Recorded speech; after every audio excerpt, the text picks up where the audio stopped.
Buonasera a tutti e benvenuti.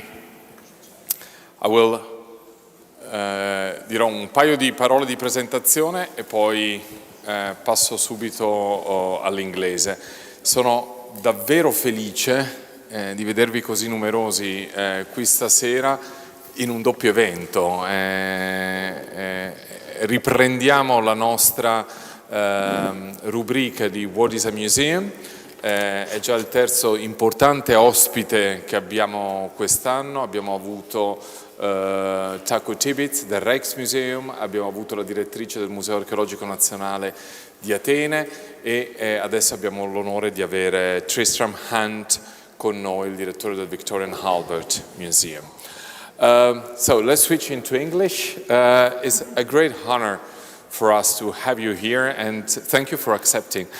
Last year, when I decided to write a letter to the directors of the 10th most important institutions in Europe, and then of course Egypt, because the director of the museum in Tahrir will be the one ending our series, I thought, well, maybe I'm a little bit too awful or arrogant, but all of you said yes, so it was a miracle. And the idea was, let's talk and get together in the year of the bicentennial with the directors of the most important institution in Europe to discuss what is a museum, where is a museum going to, where is a museum, do we have a future? Well, the fact that you're here tonight shows that maybe we do have a future, we can be positive. But, you know, we come from a very difficult period when we had, during COVID, when we were closed for months. We were first closed for 6 months and then for more than 12 months, 18 months in total. In the Italian newspaper, there was a lot of discussion, is there a future for cultural institutions? Newspaper were even saying, well, why should we open again the museum since international travel is not allowed, we don't have American comings to visit, so is it sustainable to open the museum? And I remember a couple of times I wrote to the newspaper very hurt and say, thanks God nobody's saying whether schools or university are sustainable. Why are we asking ourselves why culture is sustainable? And from that pain that we all felt, we started thinking, we wanted to stop and think together what is a museum. We didn't tell you in advance, by the way, but all the talks that we had, so we had the Director General Museum of Italian Museums, Professor Rosanna, the Director of the Vatican, Taco Tibbits for Rijksmuseum, and many other colleagues, the Louvre, the National Gallery, many other colleagues are coming. And then we will ask at a certain point to put your views in writing, because then we would like to publish a booklet last year of this conversation. I had the pleasure to be together with you in Paris soon after COVID, and where many directors from many different institutions from European countries came together during the French presidencies of the European Council to discuss about museums. And the United Kingdom was still part of Europe at that time, kind of, but anyway, regardless of the politics, it was nice to be there. And there was a restart for museums. So I start bluntly and asking you first, what do you think it is a museum is today? How would be your definition of museum nowadays? Well, thank you so much for inviting me here this evening. I'm not surprised all the museum directors in Europe said yes to come to Turin to wish you your bicentenary or your happy birthday. And I think you as the citizens of Turin are so blessed to have this fantastic museum, as well as all the other wonderful museums you have in this city. The great thing about being from the Victorian Albert Museum is that wherever you go in the world, there's something in our collection from where you land. And even if the collection from Turin is not as extensive as some, whether it's ceramics or marble reliefs or even coffee pots, there's something in the V&A from Turin. What is a museum? In a sense is a question like what is a book? There are so many different avenues and pathways that museums fulfill. The Victoria and Albert Museum is a museum of art and design and performance. Here we are in one of the world's greatest museums of Egyptology. But what we share and what's so important is obviously the care for the collection, the role of the curator at the heart of the organisation, and an idea that I come back to at the V&A. We were founded in the mid-19th century. Museums as a role as the true teachers of a free people, that we have this civic function, that we have this important role within civil society. And it seems to me at the moment that in the highly politicized, chauvinistic, populist world we live in, that museums as trusted spaces, and I think this is what's so interesting and important, is that museums are trusted by the public. This is a poll from 2020, so a few years old, which asks for trust in professions. And museum curators, it's not just curators, it's everyone who works in the museums, are up there, and this is 2020, with vaccine scientists. They're up there with nurses and doctors who are probably trusted too much, in my view. But these are spaces that have a great connection and attachment to the public. And so when we think what is a museum for, I think different approaches to collections, different approaches to interpretation, different histories, but that civic ideal within a community is profoundly important, and we have to guard that very carefully today at a time when it's often under threat in a manner that it hasn't been for quite some time. I do agree with you, and we didn't discuss it beforehand, but I define very often the museum with a Latin word. I had the privilege and the honor to study in Leiden, in the Netherlands, and the motto of the University of Leiden is Praesidium Libertatis, the fortress of freedom.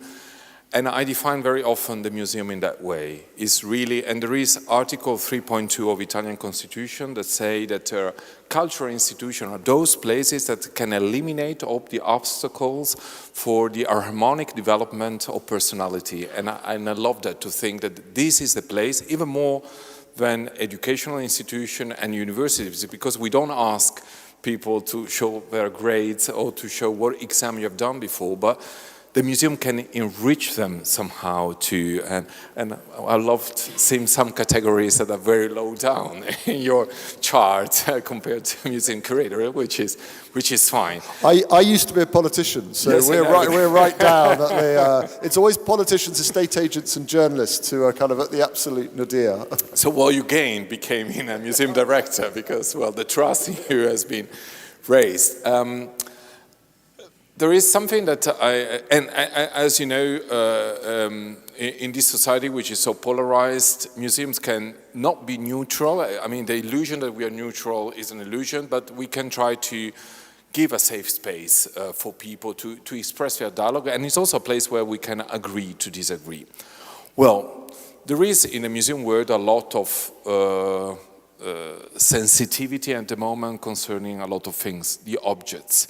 Who is the owner of the objects? What is the titularity of the objects? Are we, and I'm saying in this museum, which has a peculiar function also within the Italian cultural landscape, we are the only museum of this dimension that has a collection coming from abroad. You know, normally in Italy you have a collection that comes, either an artistic collection or archaeological collection that comes from the territory, and for us, I mean, we have this legacy coming from a country which had very strong ties with Italy, even in the past. We have more than 2,000 years of history of ties. And then, of course, there was the colonial period, the Eurocentric period, and the Orientalism, and these objects came here in that period.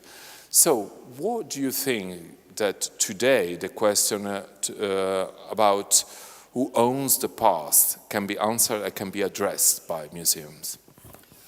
So part of the elemental collection of the V&A comes from the India Museum in a very similar way in which Napoleon's psychology of colonialism was around collecting, and the act of collecting was part of the context of colonial endeavour. In Britain's case, the East India Company, which was the vehicle for British colonialism in South and Southeast Asia, began collecting very early on and created the India Museum, which then became part of the Victoria and Albert Museum. So we have 79,000 objects which entered the collection from the East India Company in a very similar way to that kind of Napoleonic endeavour. And today there's lots of language around decolonization and addressing the colonial past. I've always felt that, in a sense, you cannot decolonize an institution like the Victoria and Albert Museum. This was born of the imperial and colonial moment, the context, the iconography, the building, the collections. What you can do, first of all, is be incredibly transparent, as you've done so brilliantly with your kind of entry point to the museum, accounting for the way in which the collection came about. And I think younger generations are very, very interested in provenance, in origin, in questions of ownership. And so you should invest, as you've done, in that provenance research, in that scholarship around the history of the collections. And that's a shift, because we're not a museum of colonialism, we're not a museum of history, we're a museum of art and design. So our focus has always been on the story of art and the story of design within the objects. But now, and if museums are going to survive, it's absolutely right, we shift with generational interest. We're also putting more emphasis upon the origins of the collection, and in certain circumstances, and this is more particular to Britain than to Italy, whether money from slavery also led to the acquisition of those objects. So there's interest in where the money came from, as well as where the objects came from.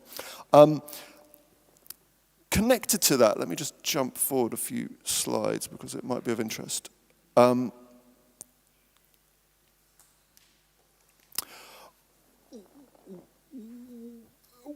We have some particular collections connected to British colonial history, that kind of latter half of the 19th century, when Britain was, as with many other European nations, involved in, the scramble for Africa and colonial violence in sub-Saharan Africa. In 1868, there was the raid in Magdala in Ethiopia, which led to a huge amount of material being looted from Ethiopia and coming to the UK. And this is one of the challenges of the time. Loot and looting was part of the laws of war. So when people say, wasn't this acquired illegally? In our terms today, yes. At the time at which it was acquired, according to the laws of war written down, no. Now, we take a different ethical and moral stance on that today, but that's a complexity.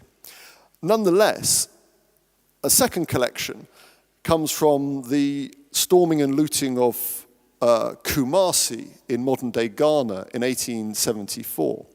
When again British troops were kind of expanding colonial power, and they seized this crown regalia from the Asante.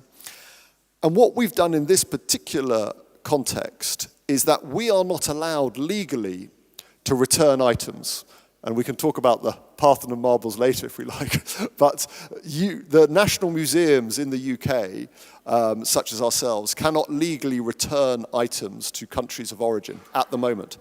But what we can do is create partnerships and relationships and long-term loans. And these are pictures from last week, 10 days ago, when I was in Ghana, in Kumasi, returning the items looted in 1874 to the very palace from which, well, the grounds of the palace from which they were taken, with the Asantehene, with the modern king of the Asante. So I think my very long answer to your question is that provenance research and transparency about the origins of collections, and then thinking creatively about how you build partnerships with countries of origins from where the collections originally came, is part of the answer. I do agree completely with you, especially in this third way that I think we should all think about as a repair. I always say we can either spend the coming decades in tribunals fighting about the legal ownership of the objects, or find ways for really work together. And I also think I was reading with great attention, and I learned a lot about it, the book of Dan Hicks, The British Museums, and of course what happened with the Benin bronzes and the 1897 Spanish expedition and the looting of Edo City with all the objects. And I do agree when Dan Hicks says, well, when material has been looted in an act of criminal war, it should go back without doubt. But in the same time, I also believe that we still have this kind of divide from global north and global south. And the solution cannot only be give them back the objects, but should also be the circulation of people and circulation of objects. I was saying very provocative, why do we celebrate the bill-millennial anniversary of Augustus with a huge exhibition in Rome and Paris? Why don't we reverse, and sometimes we have such a big exhibition in Lagos or in Cairo? Why do we celebrate Raphael in Rome and Paris? I was seeing a chart which really shocked me about the cultural production in Europe and the United States, where about 80% of the investment on culture goes, but we are nothing compared to world population. In 2040, we will be 10 billions, and only 1 billion will be between Europe and the two Americas, and the rest is the rest of the world. So we really have to start rethinking also. And I think a museum is a place where our position, our change position in the world should be explained, the surpassing of Eurocentrism. I was mentioning to you briefly before, I was struck by a lecture that you gave in Paris, and saying, of course, the terminology is important, also the terminology that we use within our institutions. So let's start with a terminology that is very dear to museum, which is enlightenment, because museums are born in that period. When we say that in 1792, La Grande Galerie du Louvre was open, and it was a shift, because then not the king anymore was the owner of the objects, but the Republic of France. But enlightenment brings together also all semantic loading, which is rather difficult. So how could we substitute it? I think the challenge, and I agree also about the point about the circulation of objects, because on the one hand here, you know, the items from Ghana are going back to Ghana, as it were, but longer term, how much more interesting to lend works by Turner, ceramics by Wedgwood, you know, works beyond, as it were, indigenous to that, and build up that relationship. And in turn, we would expect to lend from the people of the Ashanti some of their, you know, incredible work. Also, sorry if I interrupt you, but no. Quoting again Dan Hicks, it talks a little bit at a certain point about the agency of absence. And I've been thinking a lot reading his book, and I was thinking, if a museum is also a learning process, if we want to change our skin, it would be also learning for us to say, what if we take a masterpiece of our culture? What don't we, if we take the David of Michelangelo, and we say it goes for 100 years to Ghana? That would really make people think of a reverse, to feel really the pain of separation also with objects. I think that's a very interesting, no, I see what you say there. I think that's very, very interesting, because, I mean, and that was always the argument, in a sense, that what was taken wasn't just a moment of kind of violence in and of itself. how it then affected designers, artists, cultural traditions in those communities who didn't then have this incredible resource as we have in museums and institutions here to draw upon as makers. And I think it does connect to this Enlightenment notion. And as we reflect on the Enlightenment, it seems to me where we have to get to is to disconnect those exciting ideas of the Enlightenment, of learning and, being able to dare and challenge and that sort of, Kantian belief in the improvement and challenge of knowledge, but also, particularly for museums born of the Enlightenment, understand that we were also part of a power structure at the time, highly connected to racial hierarchies. And when we think about museums and museum structures, this seems to me always the big challenge, that we want to retain those progressive and advanced ideas that came with, the notion of Enlightenment and, not least what we discussed at the beginning, democracy and civil society and civic space, those were hard fought for, but also appreciating that those came within a context of global power and racial injustice. And when you look at the intellectual justification for either systems of slavery or systems of colonialism, they were highly predicated on Enlightenment understandings of hierarchies of advancement.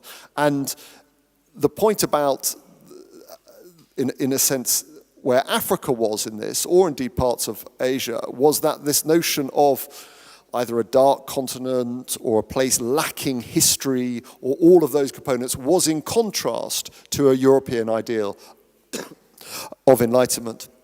And again, what was so interesting about these collections, when they came to Britain in the 1870s, it was sort of it was widely acknowledged that the craftsmen of London had so much to learn from Ashanti goldsmiths. And this was what was so sort of shocking and interesting, that actually the skill and quality of work of the goldsmiths was something London could learn for. I can have a drink? Yes, you need a drink.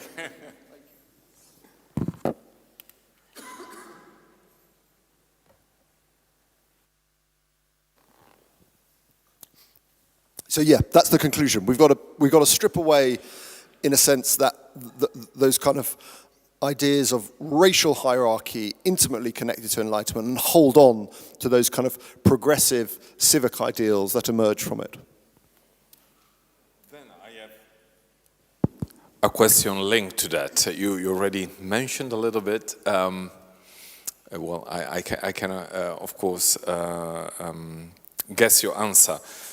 Is it enough, and I've been a little bit provocative, to take the bust of Hans Sloane from its pedestal to say we have decolonized a museum? Can we really, well, you already mentioned, really decolonize a museum? Or, as you already said, being transparent in a different way? I was invited to a conference about decolonizing museum, and we were asking me the keynote speech, and then a colleague from Amsterdam said, well, we don't want to see the elephant in the room.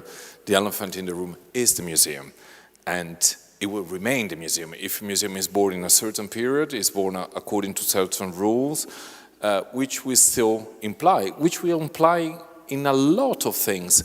I was reading that was Heine in 1835 to establish in Göttingen how an archaeological museum should be set up. Egypt, Mesopotamia, Greece and Rome, because it was a celebration of Europe at the end. And those ex-Oriental looks from the Orient came to light, which became part of the classical tradition. So that was the first part of the question. And the second part, you already said something. What do we do? We heavily charge heritage. I read recently some of interview that you have given to the newspaper concerning the algae marbles, but we all know there is a long list. Do you think that restitution is the only way? Do you think that in the future, new digital technology can help us in sharing heritage, and what it is that this kind of fetishism that we have with objects, that when we have a copy, we don't feel okay sometimes, because sometimes we all ignore that when we go to a museum of Roman art and we see this beautiful copy of Greek statues made in the 1st century AD in Rome, we are completely okay with that. But the original, made in bronze by the Greek in the 5th and 4th century BCE, are gone. But still, we look at the copies made hundreds of years later as being the original. So what is that we think that only original is something that, even if a copy is made exactly and reproduce exactly the original? Let me take the first bit first about it. Is the logical conclusion of sort of decolonization or the critique of museums, the end of museums, and here's where I kind of part company, I think, with Dan Hicks and others. You know, if museums aren't here, what is here? If museums aren't managing this conversation and engaging in this conversation, what space is left in an era when algorithms and social media are dictating conversations in such a negative manner? We are trusted to do this, and we have to evolve. So it seems to me we retain our function and we retain our leadership role, but we also, you know, develop in new ways, as you're doing so successfully here. At the V&A, for example, our fashion collection, long tradition, very Eurocentric fashion collection. But we then had an exhibition on African fashion 3 years ago, as a result of which we started acquiring, we started research, we acquired new archives, we appointed a curator, and you begin to shift the terrain of the institution. So I think our responsibility is not to say, you know, we are illegitimate institutions and we should, you know, ultimately close our doors. Our responsibility is to lean into the current controversy and seek to, you know, sort of hold the ring and navigate the conversation around these really tricky questions around culture and identity and history and meaning through objects and through engaging. And I think we also, our challenge is to be kind of challenging, but not to lose a connection with the public. I was at the Venice Biennale, brilliant art biennale. Foreigners everywhere was the theme. You know, incredible collection of artists brought together by Adriano Pisano, the great Brazilian curator. But there is a disconnect sometimes between where the art world is and where I think we'll see in next month's European elections where the majority of the voting public are. And it seems to me we, as institutions, also need to be probably slightly more, dare I say, conservative or slightly slower. We need to have a bridging role in some of that conversation as well. So I think we'll never go as far as some of our staff or activists would like us to do, and we'll never be as sort of, you know, conservative as some of our politicians or trustees would want us to be. But holding that line seems to me important. And then when it comes to the return of objects, actually, the demand for the actual return of the actual number of objects is quite small when we think about the range of our collections. And the media sort of jump on it, and there's understandable kind of interest in it. I remember, you know, you've had Taco here from the Rijksmuseum, who's done great work in Indonesia and Sri Lanka, thinking about the collections in Amsterdam. But actually, the conversation there is as much about conservation, curatorial skills, security, the functioning of museums, as well as the rather kind of transactional element of the return of an object. And when the conversation, again, is taken out of the hand of the politicians and put in the hands of museums, when you've got bilateral relations, museum to museum relationship, it becomes a lot easier. So, again, when we were working in Ghana, the work we did was to think about display processes, to think about supporting conservation techniques. It's that work as well as the actual object. But I think people do always want the real thing. There's always I think Cornell University did the famous poll that if the Mona Lisa burnt to ashes and you had a choice of seeing a perfect digital copy of the Mona Lisa or the ashes, 70% go for the ashes. And there's just something about the power and wonder of the object. And I think that's I think that's to the human condition. And I don't think that will disappear. Even though we don't do that in architecture, and I would say very likely so. Here in Turin we have an example really nearby where the chapel of Guarino Guarini, the 1997, went almost down on fire.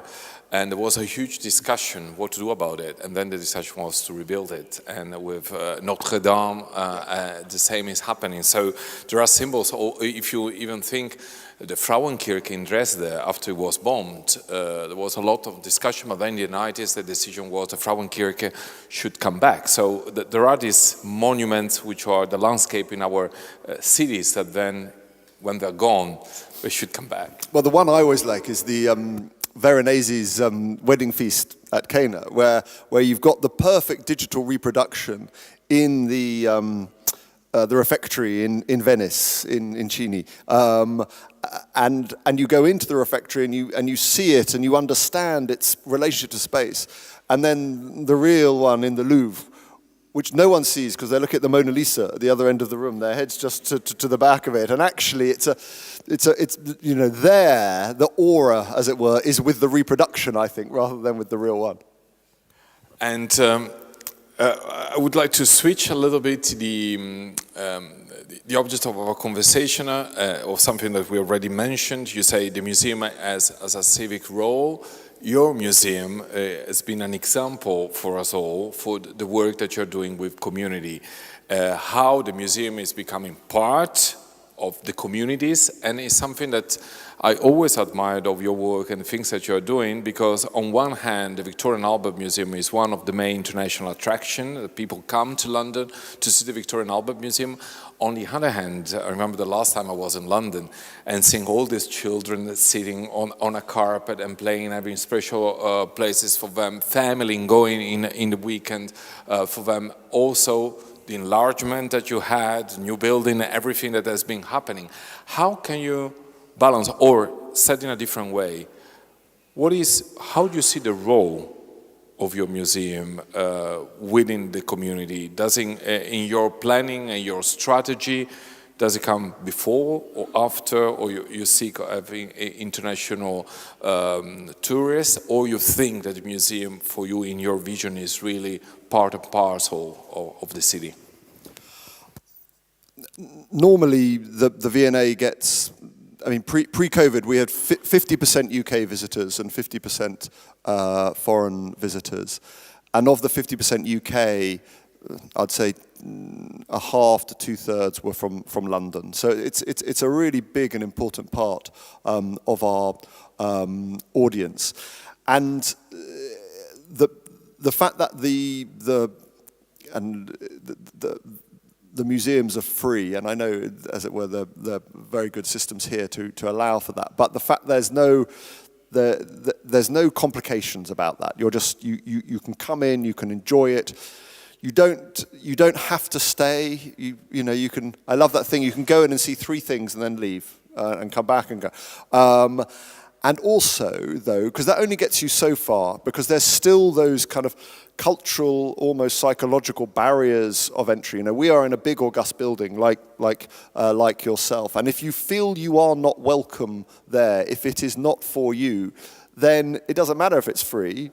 You're not going to come in. You know, going into the Dior boutique is free, but you're not necessarily going to go in if you don't feel it's for you. So, working hard at the psychology of entrance, and particular stress upon the volunteers and the volunteer community, and working really hard on ensuring that volunteers reflect the communities that we want to see come into the museum, and putting investment into volunteers is really, really important.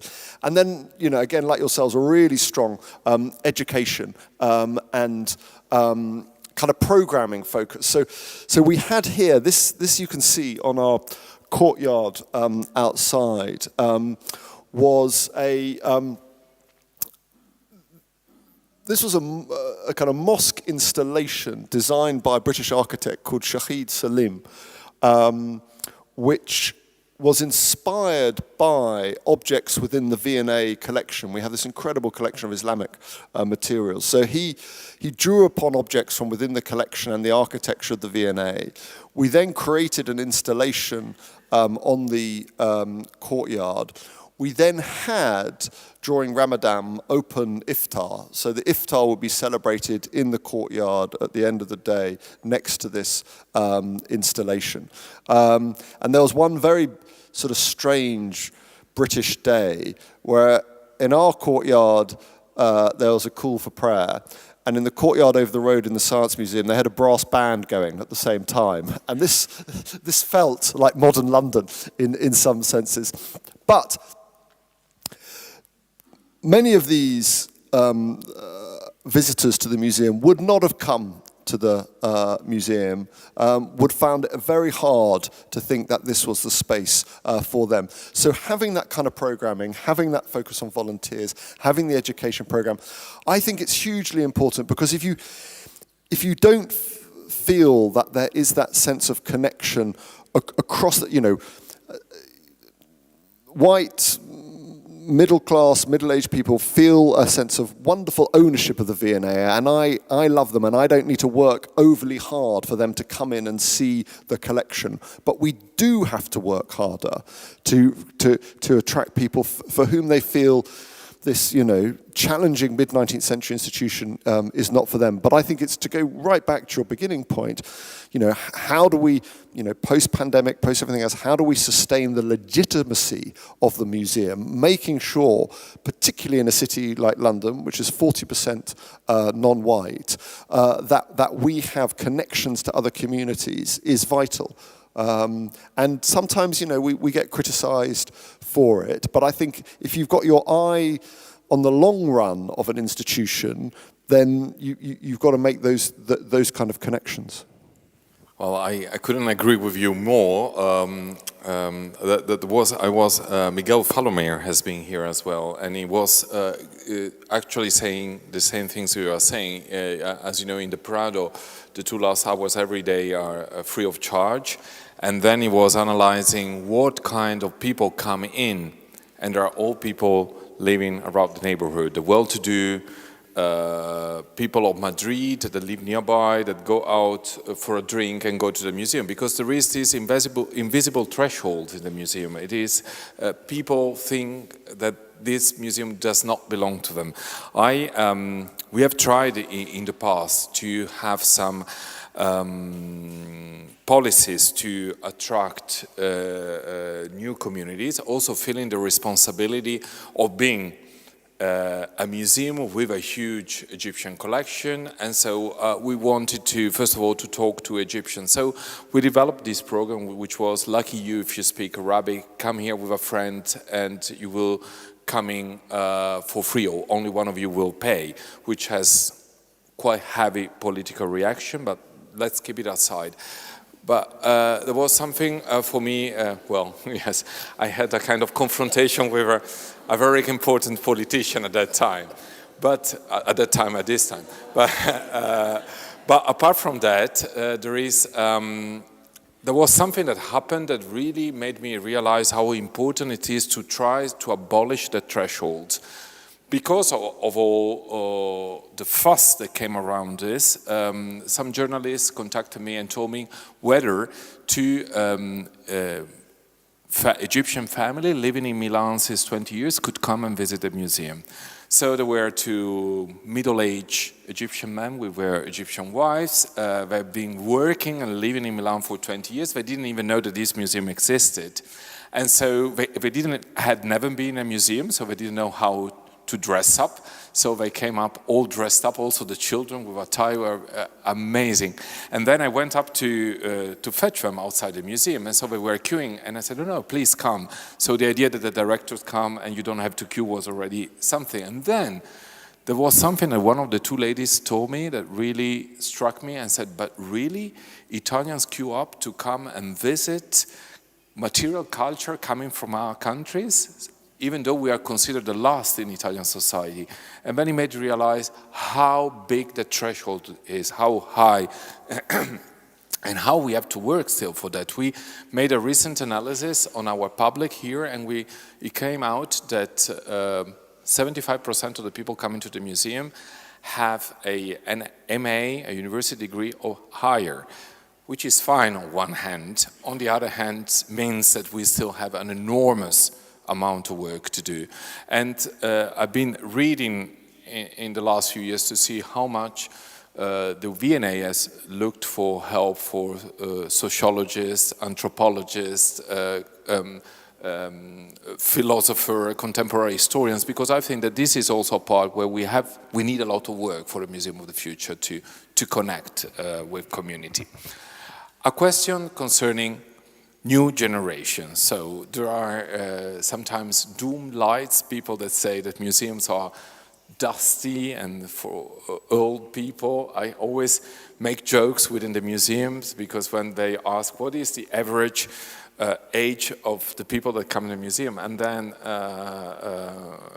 well, they answer to me very happy, well, we have a very young average of people coming. And then I tell us all the time, well, if we leave aside those who are deported, because, well, schools are deported to the museum, so they have to come.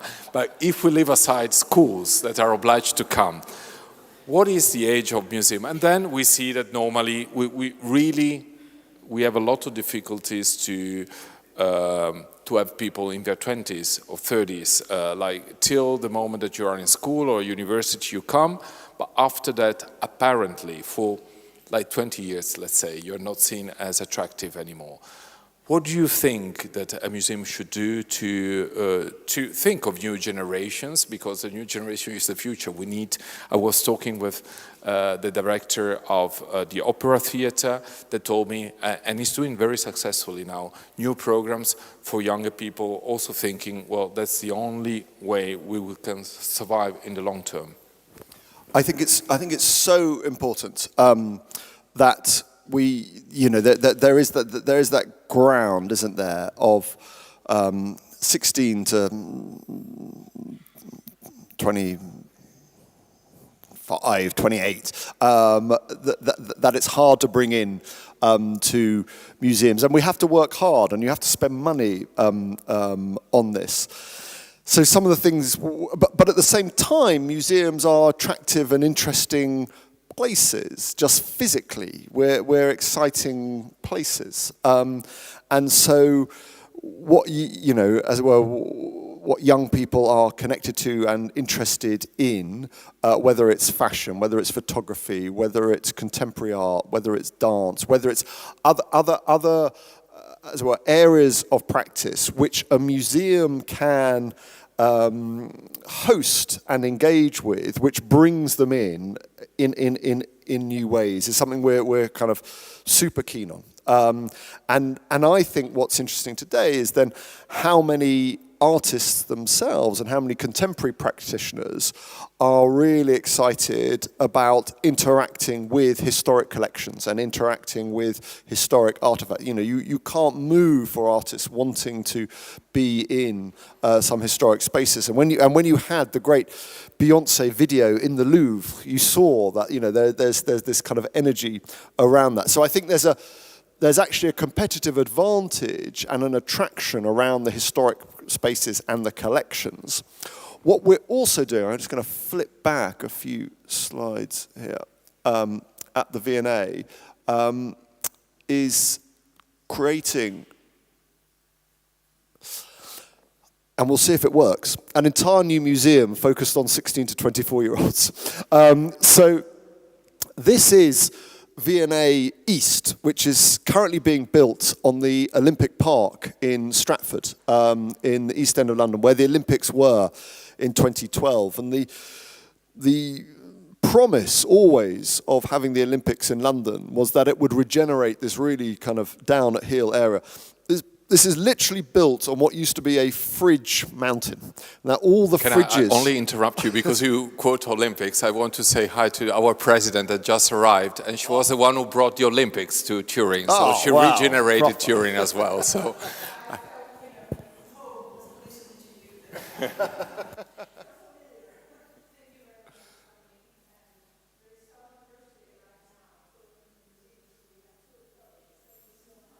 I'm delighted. Congratulations. So we're creating a new cultural quarter on the Olympic site. Sadler's Wells Dance Company, a new fashion school, the London College of Fashion, BBC Studios, and ourselves are trying to recreate, those of you who know London know the South Bank Centre, Festival Hall, along, the National Gallery, National Theatre, the Hayward Gallery, along the South Bank. So, in a sense, a 21st century answer to that. And we're creating permanent galleries there, and an exhibition space. And really, it's a new approach to thinking about the collections. So if you come to the V&A today, you'll know that we divide up the collections, slightly arbitrarily. Some of them will be by materials, ceramics galleries, metalwork galleries. Some of it will be by geography, Korean galleries, China gallery. Some of them will be by chronology of different periods. And what we're doing is creating a thematic approach to the collections within this new museum. So young people interested in identity, in sexuality, in race, in care, in globalization, in, as it were, the themes that connect to young people, and then utilizing the collections to explore those themes. So in a sense, taking the same historic collections, but curating them and approaching them in a different way.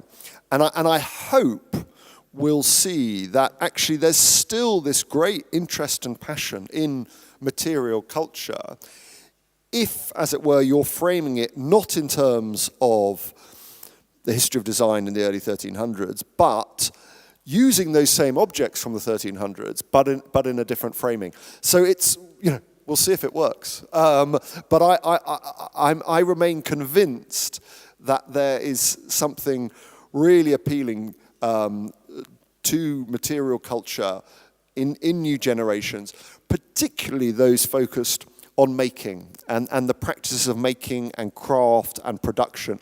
And I think if you see the digital content out there around making and production today, having a museum which speaks to those different areas of production will hopefully connect. Well, I've been looking at those wonderful projects and being a little bit jealous also. We would love also to have a new building. I mean, we are building inside, but also we always have had a lack of space, and so I have still two questions for you, and then I would like to leave the floor to the public, because it's such an honor to have you here and such an opportunity to be in dialogue with you. The first question is concerning, again, the space. So the museums nowadays have a physical space, but then we all have a digital space. We had to run to digital during COVID. There was this incredible moment where the only connection we could have with our public was digital.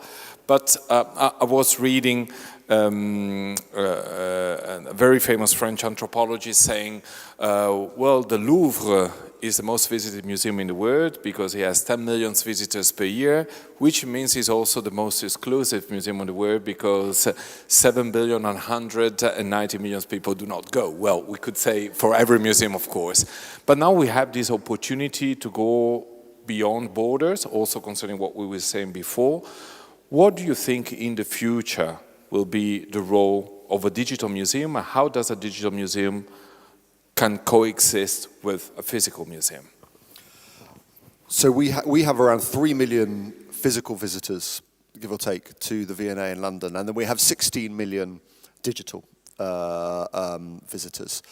And it's always a challenge, I think, for us in these positions. Well, how much investment do you put in to digital products versus looking after the galleries, you know, the research, the conservation, the incredible digital installations here, when you don't necessarily see the kind of obviousness of the return? Yet I think we will also live in a digital world in the future. I think above all, it's having access to the collections online and having a really successful explore the collections, access the collections facility, right levels of photography, right levels of innovation. And I think this whole conversation around museums with colonial and imperial collections, ensuring that communities and countries of origin where these objects were taken, found, making sure that there's, you know, information and accessibility around that, even if the objects are not returning, is really, really important.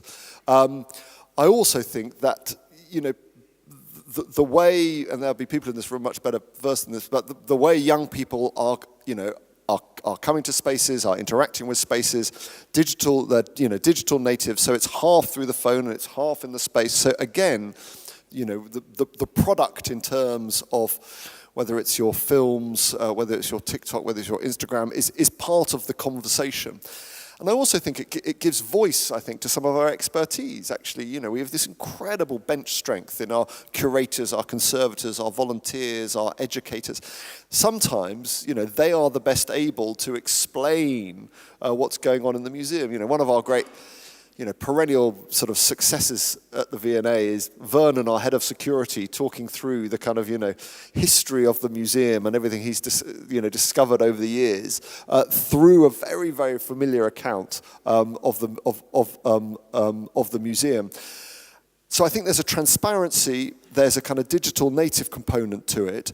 And I also think there's just a very, very strong marketing component to it today. But it's hard, I think, you know, someone of my generation as well, because I can see when I put money into a new gallery and it's looking spectacular and the objects are shining and the labels are up to date and I feel good.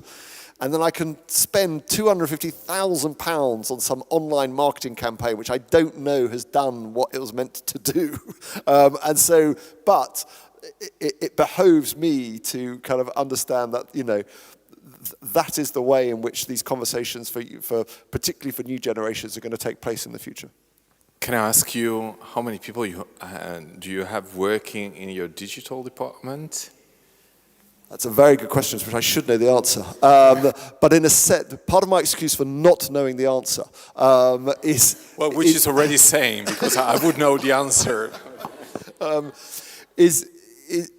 Is then how many are working on it across different elements of the museum. And again, I think that's the change, is in a sense you'll have a digital marketing department, you'll have a digital conservation department, you'll have those different components within the museum which do that. I think we can discuss later whether we can come and pick your brain to see how you get 60 million visitors online, because it's something that we can dream of. But I completely follow you, and I feel the responsibility also with connecting with the community of origins and in this museum, being an international museum in its nature, to be able to talk to all public online. Actually, it was only during COVID, as soon after that, we started broadcasting our lectures, and then we saw that all in a sudden people from other side of the world, from Australia to the United States, could connect. And so all in a sudden, the public following the lectures, not only those who are present here, but it's, of course, is a complete different audience. I have a last question from my side, is concerning reserve and storage. What are developing in the V&A? What is the future vision about storage? Are you moving towards a visible storage? And I was delighted to see your visible storage up in the new galleries, which looked spectacular. And we are creating next to, well, I mean, close to the new museum I showed you, another facility, which is going to be called V&A Storehouse. And so here you can see the renders. Actually, the top left is a proper photograph. And you will be able to come into this facility and see all of the reserve storage of the museum. And so that question that Christian and I always get asked, where have you hidden all the other stuff? We can now say, no, you can see it for yourselves here. And so the idea is that you'll be able to wander here for free, just as a member of the public, come and see it for yourself. There'll be a visitor route. What we'll also have are some of the historic rooms. The V&A has lots of historic rooms. So we have a wonderful office designed by Frank Lloyd Wright for Edgar Kaufman, which you can see. We've rebuilt a part of a colonnade taken from the Red Fort in Agra, a Mughal colonnade, incredibly beautiful. And I think it's going to be a kind of hopefully a sort of sublime immersive experience. But what we're also seeking to trial is a program called Order and Object, which means that if you, as a member of the public, want to see for yourself the wonderful 19th century majolica from Derby, and you want to come and see the vase, you can send an email, say I want to come and see this for myself in 2 weeks' time, on this morning, and it will be brought out for you to see. And so this idea of being able to access your collection as a member of the public, that this is a national collection that you'll be able to see with the right levels of security, with the right levels of handling. And that applies to, our fashion collection, that applies to the ceramics collection, that applies to the paintings collection.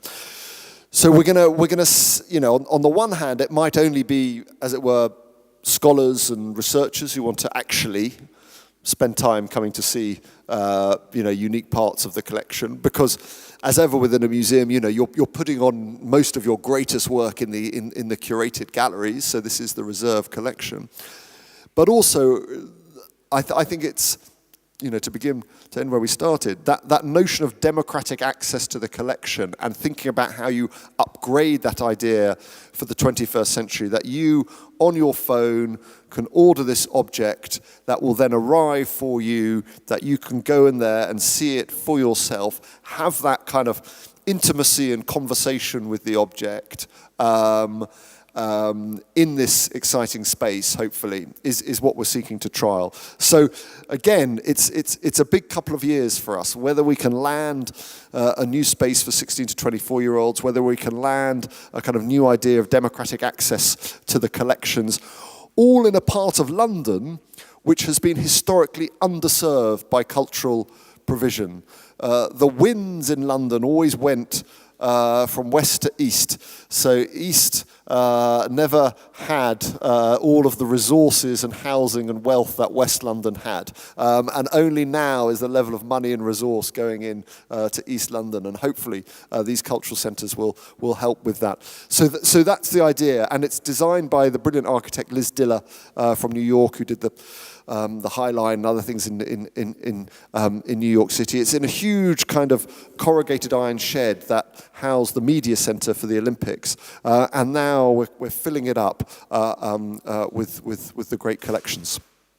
Well, I have hundreds of questions about that, but I said I would give the floor to the public. I only have one small question concerning this amazing storeroom that really makes us dream and think of the future. It resembles a little bit what we have done in the Boijmans van Beuningen in Rotterdam, where you can also order your object and it's ready there.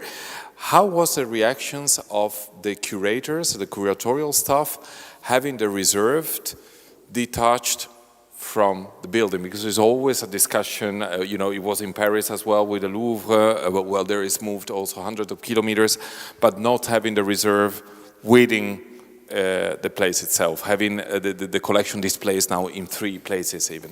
Well, interestingly, so this collection was already outside of the museum. It was in an old building called Blythe House over far away in West London. So it's moving from closer to the V&A to much further from the V&A.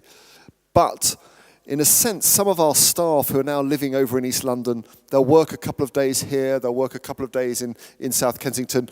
So the big change for us as an institution over the coming years is going from the V&A as South Kensington to a much more multi-site organisation.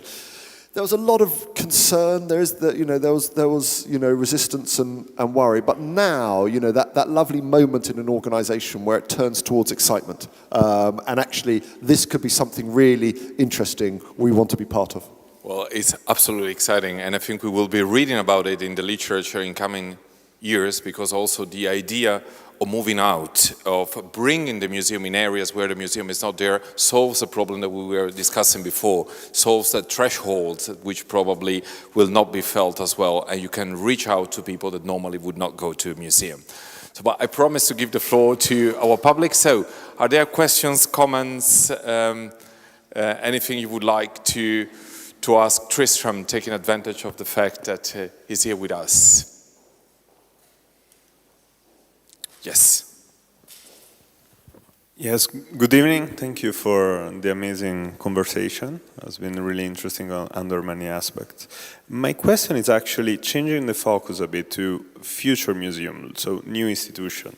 Because right now, like according to architects like Zadid or like Patrick Schumacher, of course, or Frank Gehry, museums are more focused on experience, and I would say less about objects, like about displaying. So, of course, you both are managing important institutions, old and landmarks already in culture.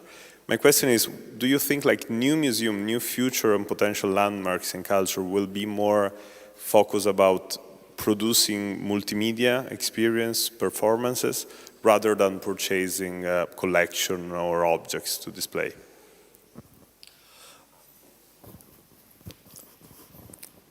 I think that's a really, really good question. I would say here the combination of the digital experience and the physical seems to work incredibly well. I don't think any museum yet has managed to coalesce a kind of augmented reality or virtual reality experience with a physical experience successfully. You've had those moments in exhibitions where you put on the goggles and then you take off the goggles, and it kind of breaks the magic of the exhibition. Or you have what we've had in London recently, which was this lightbox experience of a David Hockney experience in a kind of room about 4 times the size of this, with surround sound speakers and digital immersion, telling a 1-hour story of his creative life. And it was totally brilliant, and it was object free.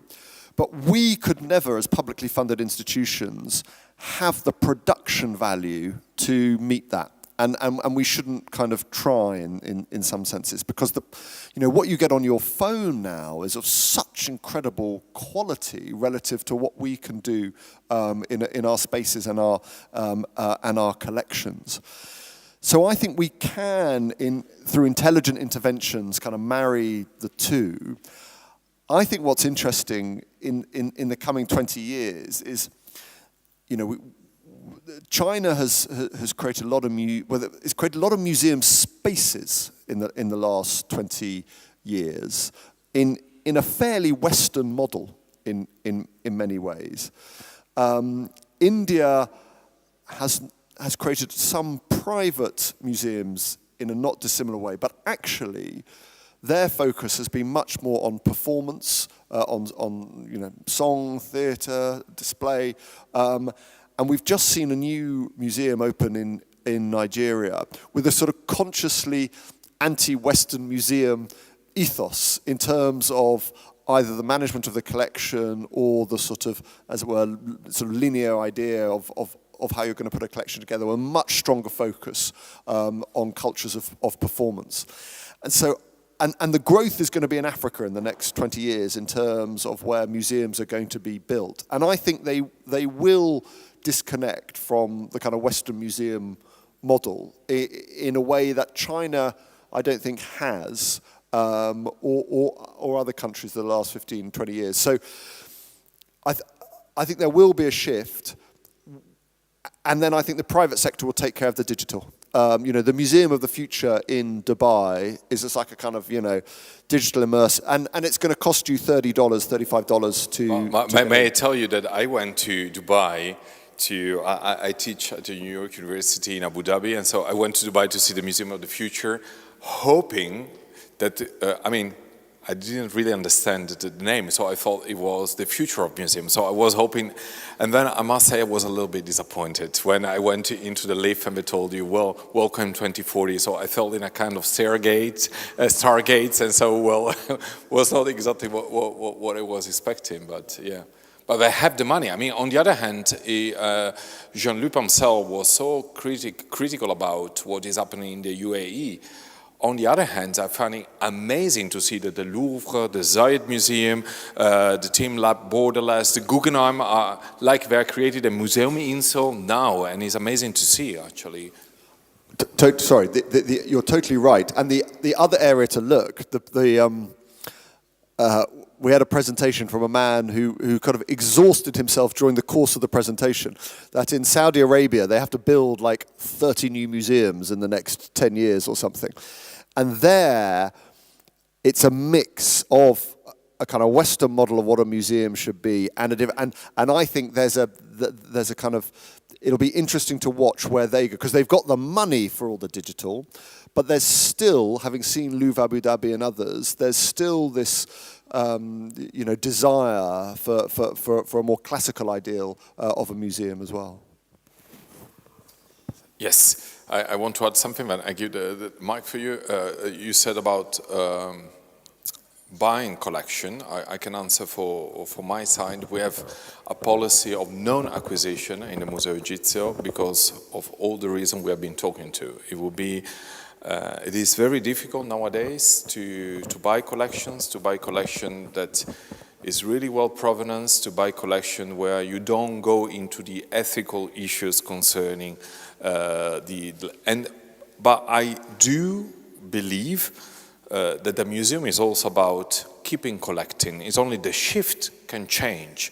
So the Museo Egizio in the last few years has decided that contemporary artists reflecting on the historical past, reflecting about the role of our museum, reflecting about the role of Egyptian art. We have here in our audience Sarah Salam, is one of the contemporary artists who is in residence this year for helping us talking about the bicentennial. I do believe that we have to increase enormously our library and also buying historical books. So it's not that the collecting is finished, it's only that if one really looks at itself at the mirror, it's really, really, really extremely difficult to buy Egyptian collection nowadays.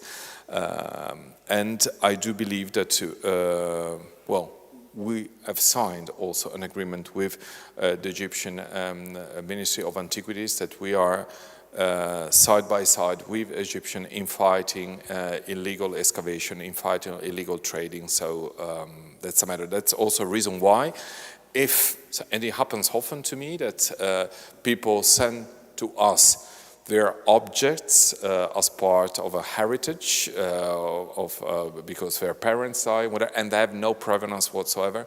And we have been giving back them to the Egyptian embassies in the past few years to just to make a point that we are really against illegal trading.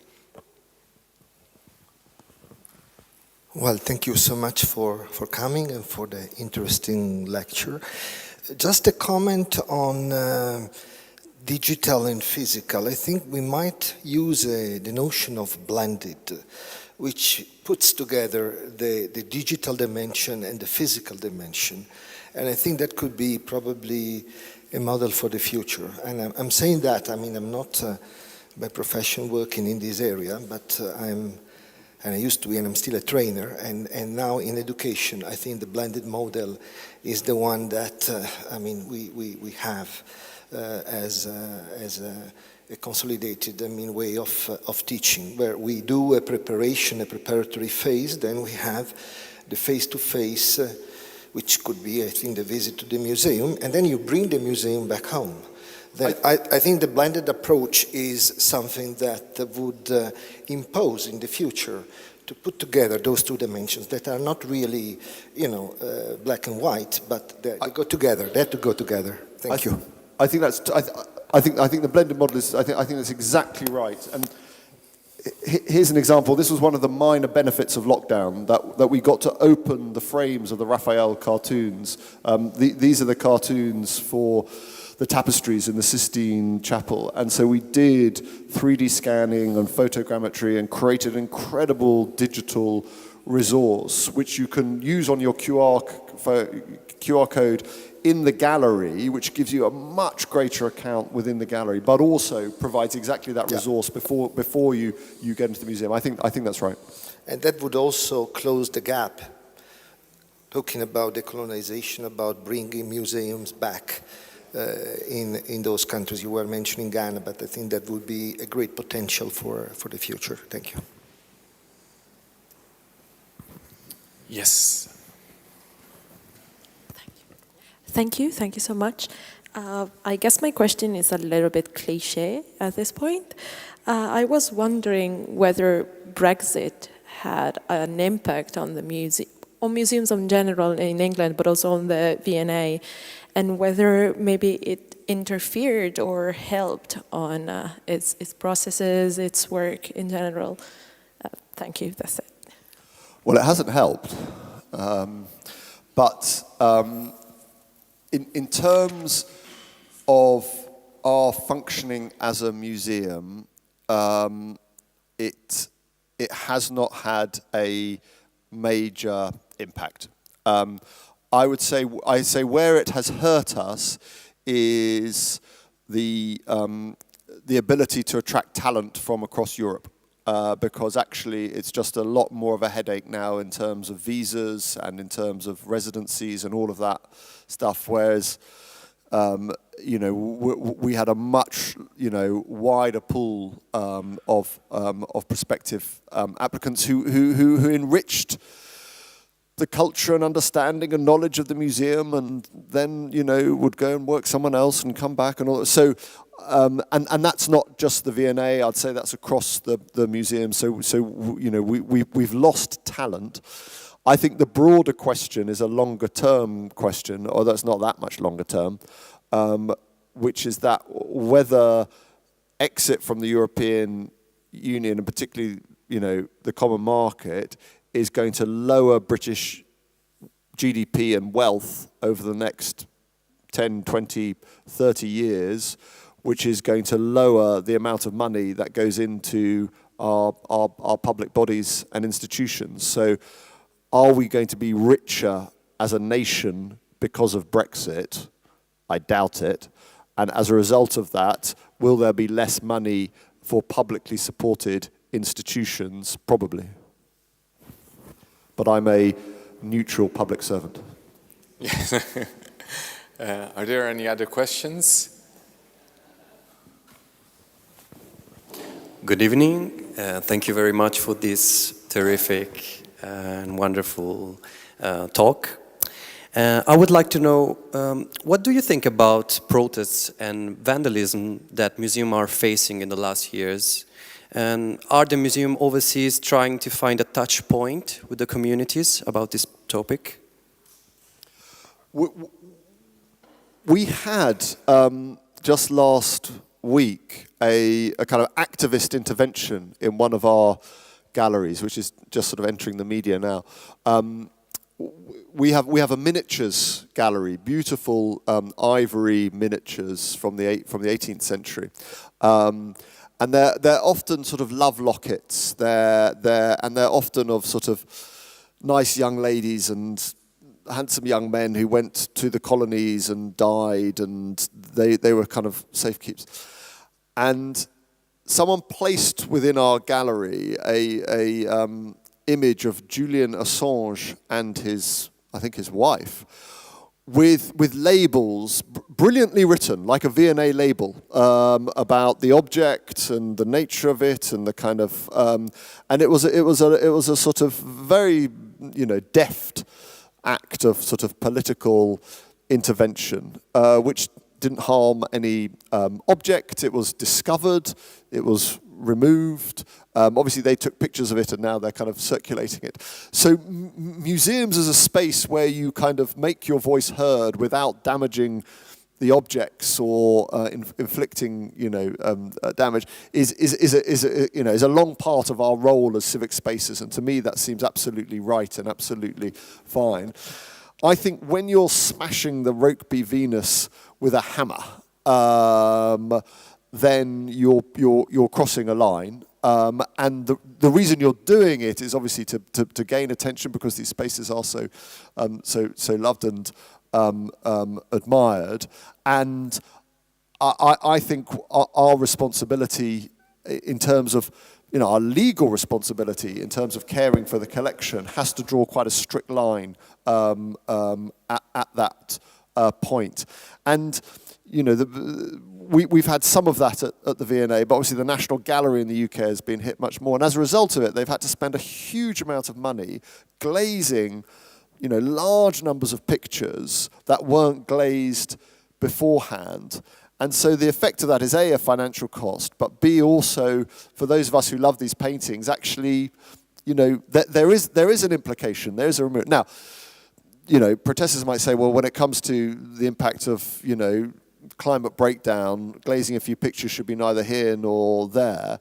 But I'm not sure it's moving the conversation on in the way they would want to do it. So I think we're absolutely right to allow, as it were, non-violent public protest to take place within museums under kind of, a secure guarantee. But we should absolutely draw the line at hurt to the collections. Any other questions?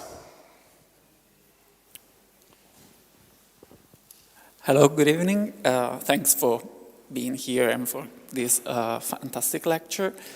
I'd like to know more about the storage facility, the new one. I'm interested in, you talk about a visitor route and what I assumed it would be like a museum on demand, the fact that you can ask for the piece and then you have 2 weeks to see it, or whatever the time it will require.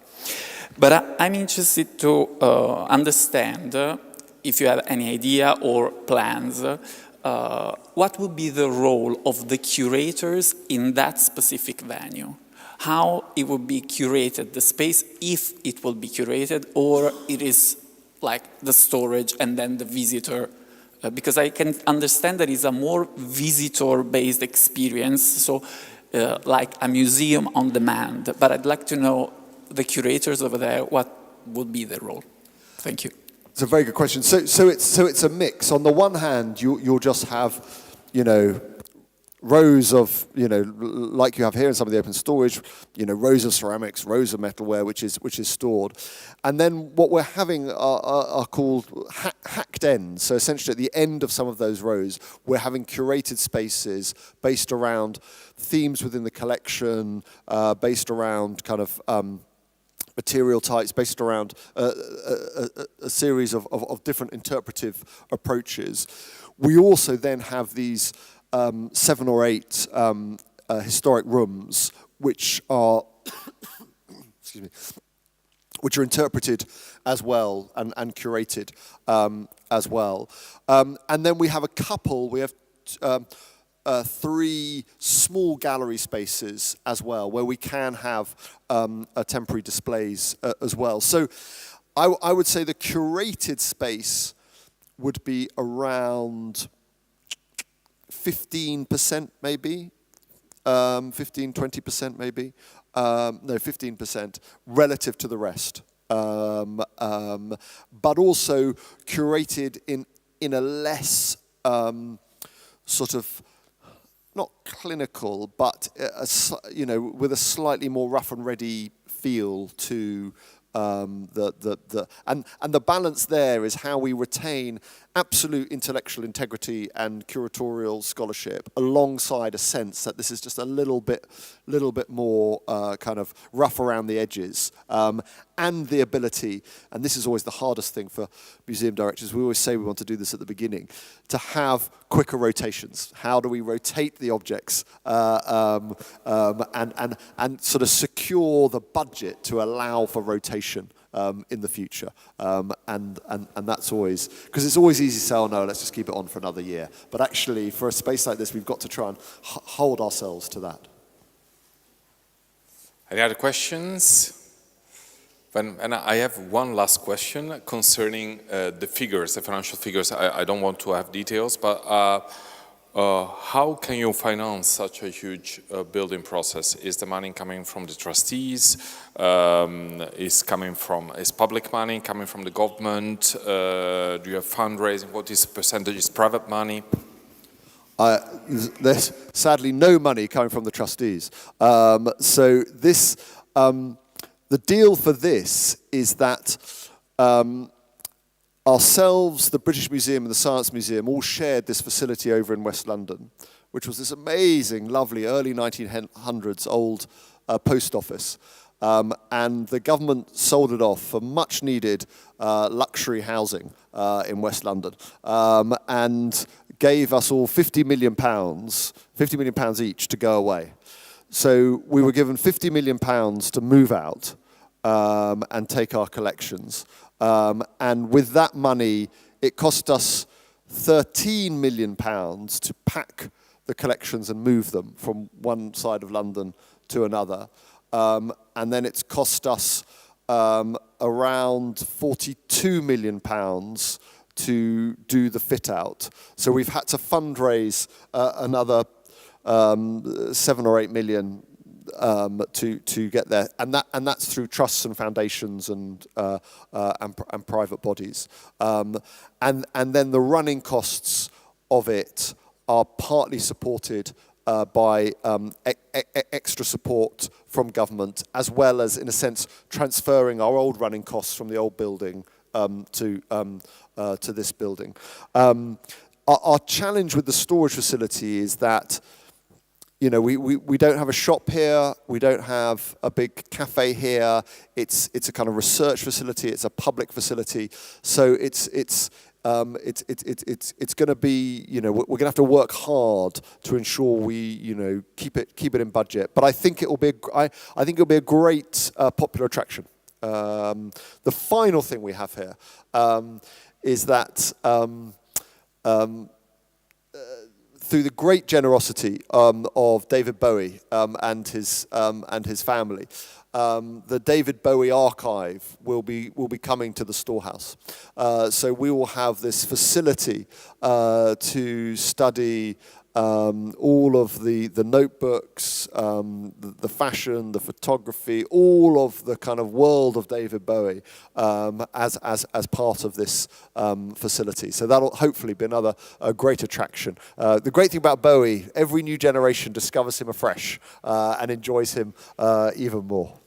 Well, we're sure there's going to be a great attraction. Well, for what it counts, we for sure will come and visit it. And if you see how much the Boijmans van Beuningen in Rotterdam is attracting not only the local community, but also people from outside. These are ideas, you were saying, that people think that we hide the best of our collection, our reserve. I mean, I don't know why we should do that, but whatever.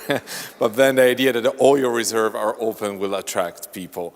So before I say goodbye, you mentioned the role of volunteers, so I want to thank the volunteers, because without the volunteers we wouldn't be able to have the simultaneous translation for these lectures. So they are helping us in the gallery, helping us to open our library, helping us also in organizing these lectures. So thanks for them, and thanks for you for coming here and showing your amazing plans, and also sharing this with us in this very important bicentenary of the museum. Thank you so much. Thank you so much.